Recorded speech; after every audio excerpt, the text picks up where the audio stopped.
But let's ask Peter Duncan, who's president and CEO of MicroSismic, Inc., to talk a little bit about technology and what role technology might play in addressing some of the environmental impacts and community concerns about Utica and Marcellus development in Ohio.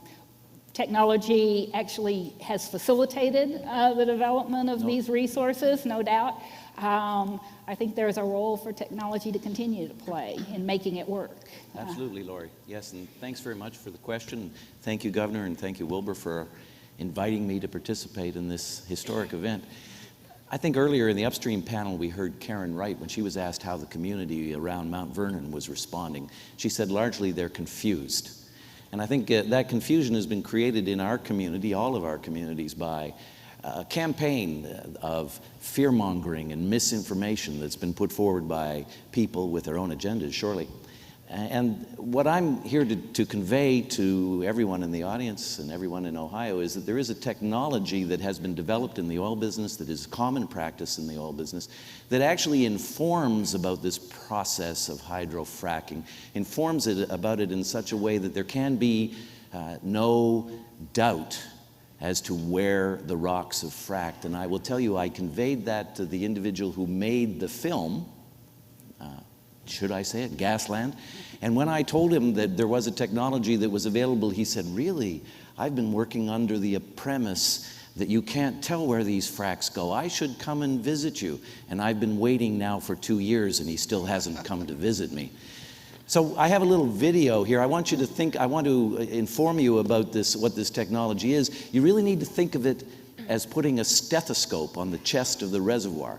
And we listen to all the squishy sounds that go on inside the reservoir as we interact with them. And from that, we can feed back to the engineer an image in real time, a television picture, if you like, of what's going on in the reservoir. So, Mr. Music, if you'd start that film, we'll start off with, and I hope I'll be able to see it because I want to comment on top of it. Are we going to be able to see it here? No?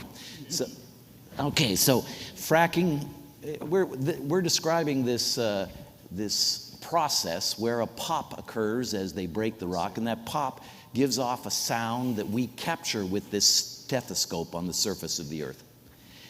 And then by capturing the sound at an array of stations, we can actually focus that sound back to the point of its occurrence and locate down in the earth where that rock broke. Now, this is not black magic. This is just like satellites, or it's just like the way a bat finds an insect in the earth.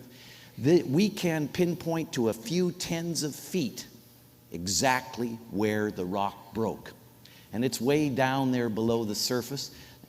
Now, I want to tell you that that movie that Johnny Walker showed earlier, that wasn't just somebody's idea of what it should look like. That was based on the science that I'm showing you here, showing you exactly, and if we could pause it right there, showing you how those rocks are breaking. Now, in real time, what we deliver to the engineers who are pumping these wells, in real time, what we deliver is an image in that frac truck that looks like this. And on the left-hand side, your left-hand side, you're looking at a map view of a 7-well spread drilled down into the Marcellus Shale.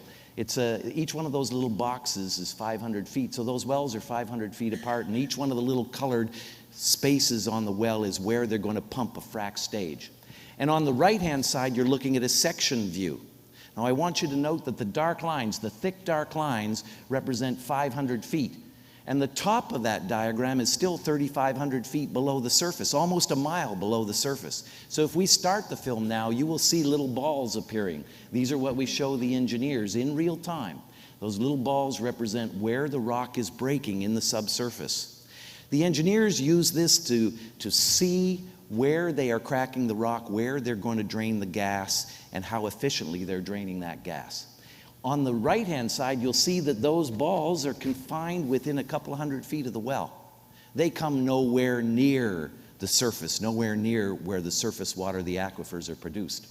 Now, the interesting thing here is that the technology that we're illustrating here, which was developed by the oil and gas business and is used by the engineers, is designed to make sure that they are efficiently withdrawing the resources and not over pumping in any well. When we showed the operator this diagram, he saw that he could actually make his well spacing 1,000 feet, not 500, meaning he would have half as many Christmas trees on a pad. He would have half as many trucks hauling water to that pad site.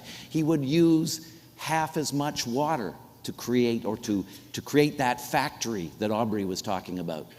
So in that, they're not being altruistic. They want to be efficient about withdrawing the resources. But in that efficiency, they are perfectly aligned with the public interest.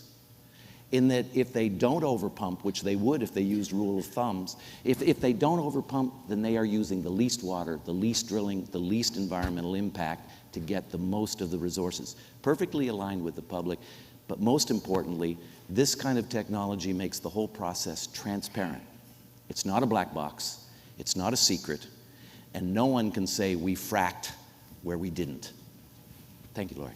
Thank you.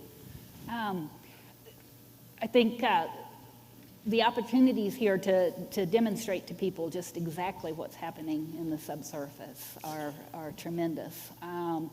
Are operators actually using this technology in Ohio now to map the fracture? I believe we haven't moved into Ohio. We're using it a lot in the Marcellus, and we're moving with the play, but at least my company hasn't done a job yet here in Ohio. We have a couple of bids out, and I hope to be soon.